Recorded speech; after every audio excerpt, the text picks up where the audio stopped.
Hello, everybody. My name is Jacob, and I like sports. And welcome to the very first edition of JK Sports. Now, or should I say the new JK Sports? Many of you guys are going to remember me, my friend Kyle, and Jay. And I hope both you guys are watching this from many years ago where we were doing sports content. Now, I hope to make a very similar thing out of this channel, except I want to bring you guys in. I want to make content with you guys, and I want your guys' idea for what I could do to make this channel great, make this channel thrive. Now, for the first topic.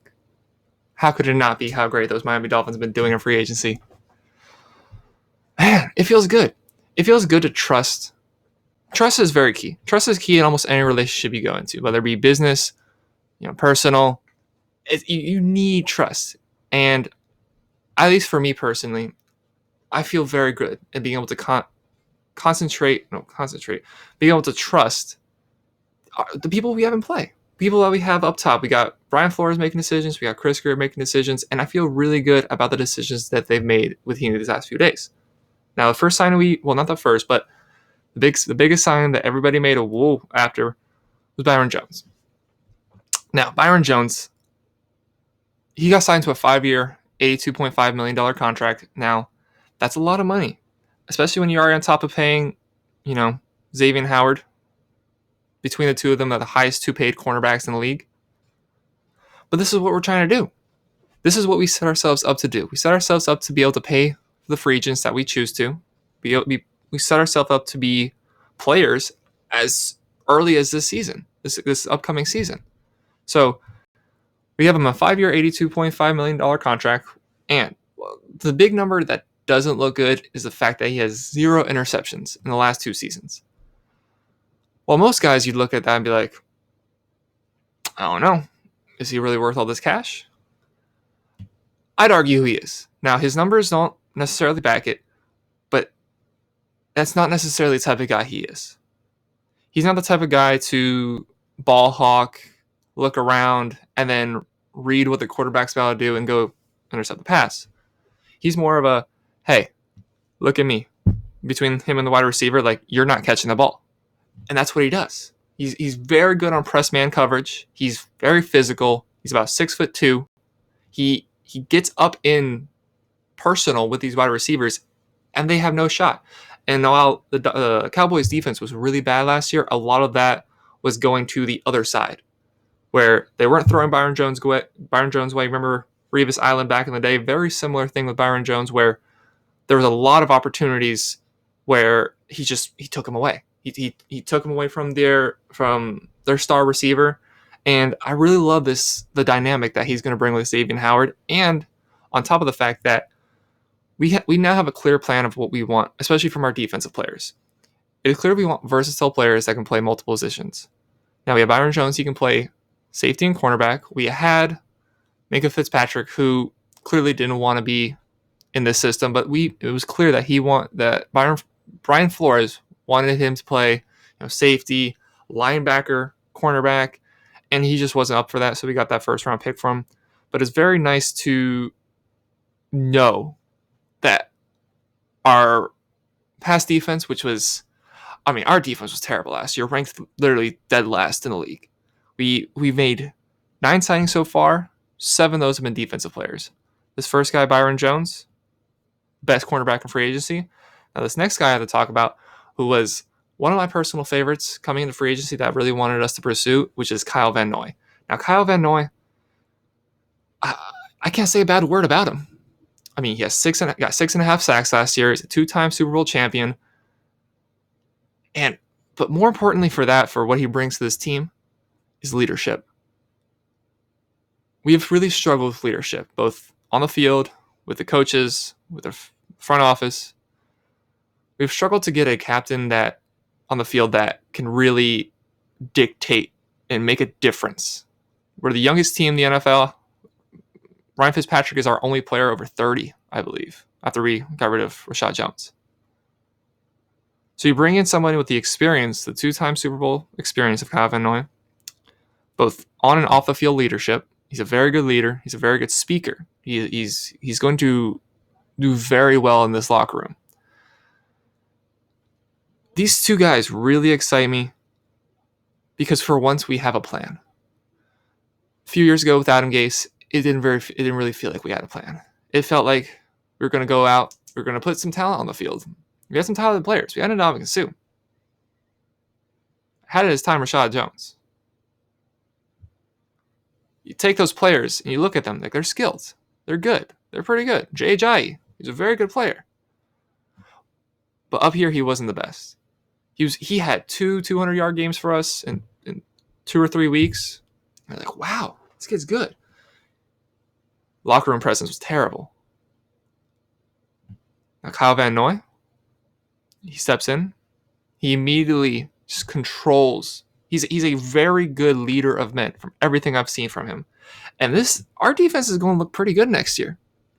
Now, like I said, we go from 32nd ranked defense to now a defensive line that's going to have Kyle Van Noy. Well, he can play edge, so Kyle Van Noy, Christian Wilkins, who, I mean, don't you want to just give that guy a hug?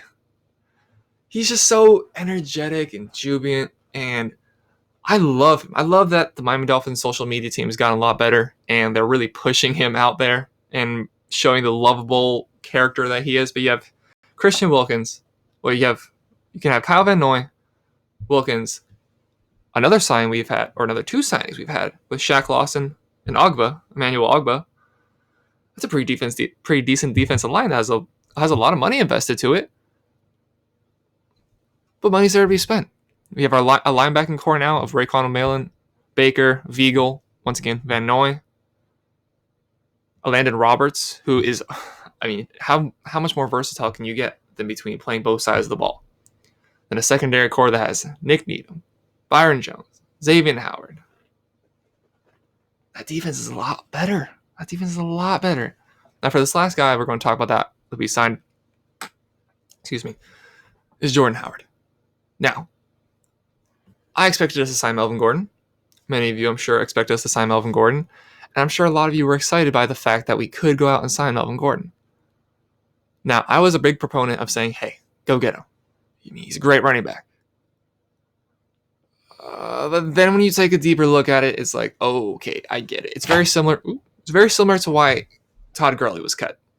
Is why Melvin Gordon is still actually at the time this is being recorded. It is just came out that he has just agreed to terms with the Denver Broncos.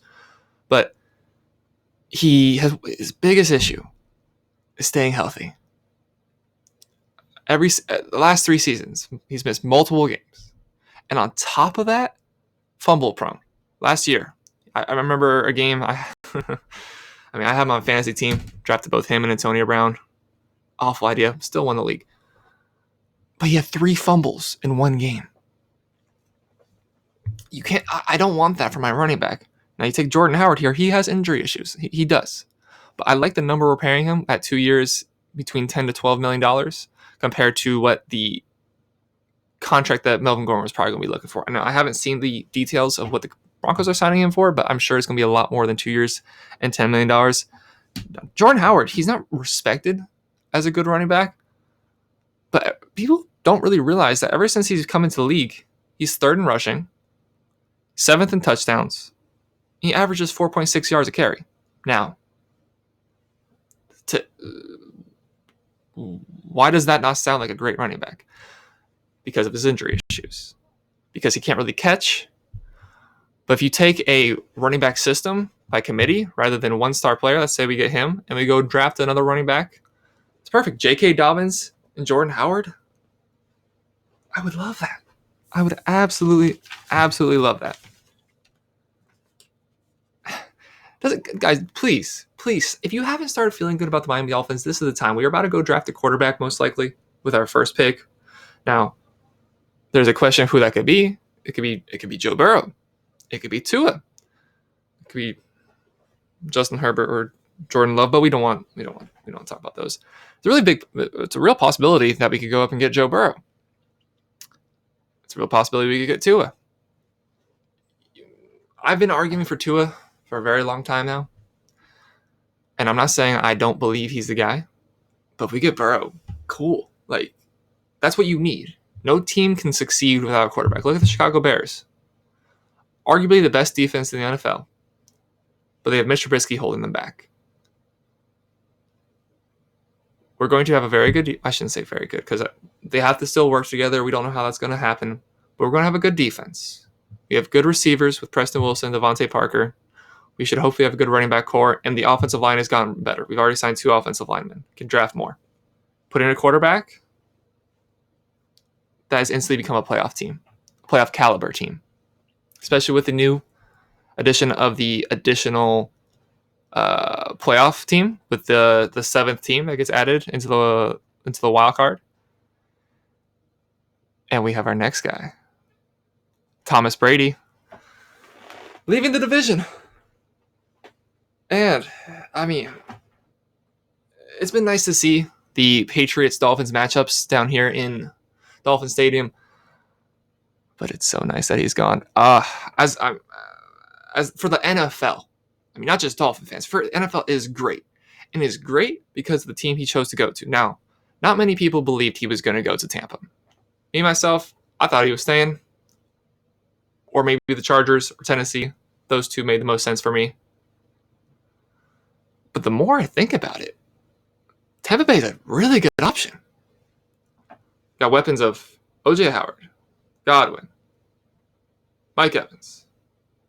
Potentially go out and get Antonio Brown. Now, not the best running back in Ronald Jones, I believe. Go out and get one. Go out and draft one. Defense has never been a problem. Last year, they lost 8 games that were 1-score games. 8.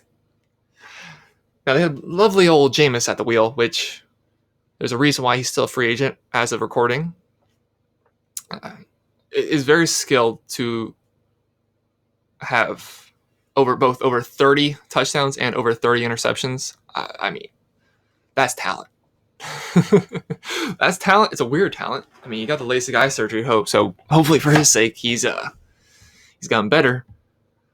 But you take out Jameis Winston, you take out inconsistency, and you take the arguably most consistent quarterback in NFL history, the most regimen-oriented, the most discipline-oriented quarterback in NFL history, who is not the most talented quarterback in NFL history by any means, but he's made it work through it in his head. That's what separates Tom Brady from everybody else, is his mentality of the game, his preparation for the game. That's why he's now, with his 2-year contract, looking to play until he's 45 years old. Now, we are going to be blessed with 1 full season of Drew Brees versus Tom Brady within a division. AFC East has been a terrible, terrible division outside of the Patriots ever since he entered the league in 1998? 99?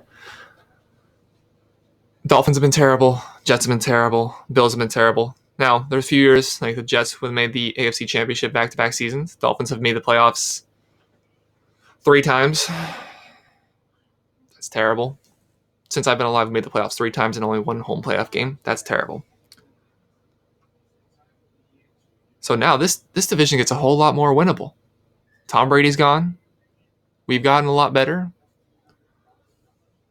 The division is there to be won. We can instantly go in and maybe even win the division next year. I know I'm taking away from the Tom Brady talk, but this is going to be a great time to be a Miami Dolphins fan, and I don't think I've ever said that. Now, where does this leave the Patriots? So, they didn't really do the best job with the backup plan. They had a backup plan, and then they traded over to San Francisco, and they got to the Super Bowl, and we all know what happened from there. Jimmy Garoppolo.